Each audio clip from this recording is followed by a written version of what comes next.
is Aimee, Keto Maniac, and Robert, Carnivore Insanity. Wow. We are still computerless, and so we thought we would say hi this morning. There was frost on the windows, but it's not like it's bad weather or anything, so. But we did sort of sleep in, and so no walk for Daisy. Robert's gonna walk her when he gets home. She's so cute too because we have a process. You get ready in the morning, and then we make the coffee, and I have one of those AeroPress for my coffee. And so she can tell when I'm using the AeroPress and then when I use the blender to blend it up that it's time to go. And just sit and stare at me, looking cutely. Adorable. It's like kryptonite. It's pretty bad. And so, of course, I talked to her like she understands English, and I'm like, not this time, Daisy. No, Daddy has to take you later, and I'm like trying to make excuses, and she's just looking at me with her puppy dog eyes. I don't think she cares about our excuses. No, not even. That is the thing about dogs. They do not care about excuses. Not even a little bit. We watched we nerded out yesterday and watched what's it called? Something of belief. Biology of Belief. Yeah. Was it on YouTube? Yep. It was super interesting, and it was kind of all about how your mindset of getting your brain working to make your body do what you want it to do instead of just being like a passenger in your own vehicle kind of a thing is, taking the reins and making it do what you want it to do. And that they're finally learning in science that the faith side of it of, I believe that I can make myself become a better person. Robert's always been of the belief that he can be, he can live forever. What is the word? Immortal. Holy stinking holy. I think you said that on YouTube. Yep, that thing just happened. So that was one of the things that they talked about is that you have the ability to, do that. A lot of what happens in genes happens out of perception. It happens out of belief. It happens out of your own inner ability to control your own body. It was super empowering. And the fact that this guy was like seriously nerding out with like proteins and amino acids and, all of the science of it was so stinking cool. Yeah. If you're into some really dry but very knowledgeable information, it is on YouTube. YouTube. You would call that dry? That's kind of dry. No. See, that's the kind of stuff I love. I know. That's because you're a nerd.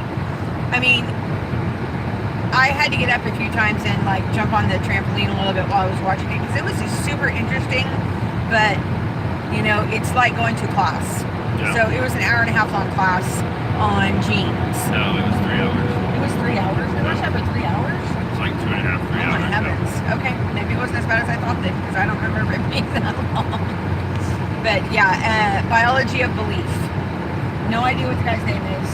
No, I couldn't tell you right offhand, but he is a biochemist researcher. Yeah. From more than one college. He's been doing this since the 70s. And from what it looks like, his research compared to, modern science, he's ahead of the curve. He's leading. And the science is epigenetics. Epigenetics. Yep, epigenetics. Yeah. And it's the idea that your stimulation and your perception control your function. Did you enjoy that? Yeah, I did. Okay, so whichever version of that explanation helps you more, you just latch right onto it. It was very interesting and very empowering. He talked about the fact that people tend, when they go to a doctor and the doctor gives them a diagnosis, they latch onto it. Whereas if they would just remove the belief from it and change their perception, is 100% chance, according to him. I'm not making this up. This is what he said as a scientist, that you can reverse that. Yeah. You have the power to make your cells whatever you want them to be. Yeah, he talked about the placebo effect and the nocebo effect, That which was is basically that your mindset can heal you in the placebo effect, but at the same time, the same effect, mindset in a negative manner can make you sick. Yep. Yeah, there was so much information in there, and if it wasn't 2.5 hours of a class, I'd probably watch it again. Like, if I could watch it on fast forward, that would rock. Just to get it. Well, because the funny thing was the one that we watched, he was clearly in like Germany or Switzerland or Austria or something like that, and so every few minutes the gal would have to translate for the students that he was doing the lecture to.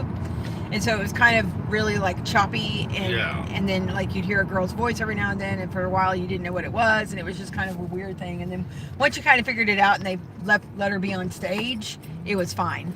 But yeah, it was weird because he would say a statement, and then you would hear the one word of the translation start, and they would cut there. Yeah. And then go right back to his next statement, which means that you weren't listening to a bunch of stuff you didn't understand. Sure. But at the same time, every once in a while you catch that one or two words just popping up on the screen. It was a little distracting, but I think it was better than making the whole lecture twice as long. Yeah, well, that's true. That would have been long, because technically the lecture was 2 days long, one in the morning, one in the evening, one in the morning, one in the afternoon. So it was 4 different lectures all crammed into. So they were able to condense it down quite a much. Yeah. I think it would have been a little too long if you spent 24 hours watching it. So anywho, it was a lot of information. It was really interesting, and it's it's one of those things that you just will think about for a really long time on changing your life. And I'll probably put it on my watch later queue and watch it again in a few months to refresh everything. Because some of us don't learn. We don't learn the first time around. Yeah. We have to be told a few times. And I'd much rather be told a few times than showed too many times. Sometimes those lessons are a little harder. Yeah, they're a little painful. Yep. I'd rather learn it on paper and on screen than in my body and through chemotherapy or something crazy like that. So it was just really interesting, and I hope I'm not offensive to anybody that maybe is going through cancer or whatever, but it was very empowering, and it just shows that scientifically they've finally proven that faith has the power to change your body. It was really cool.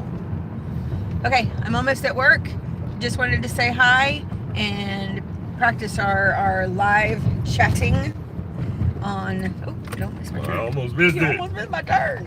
You're so interesting. I can't drive. All right, y'all have a good one.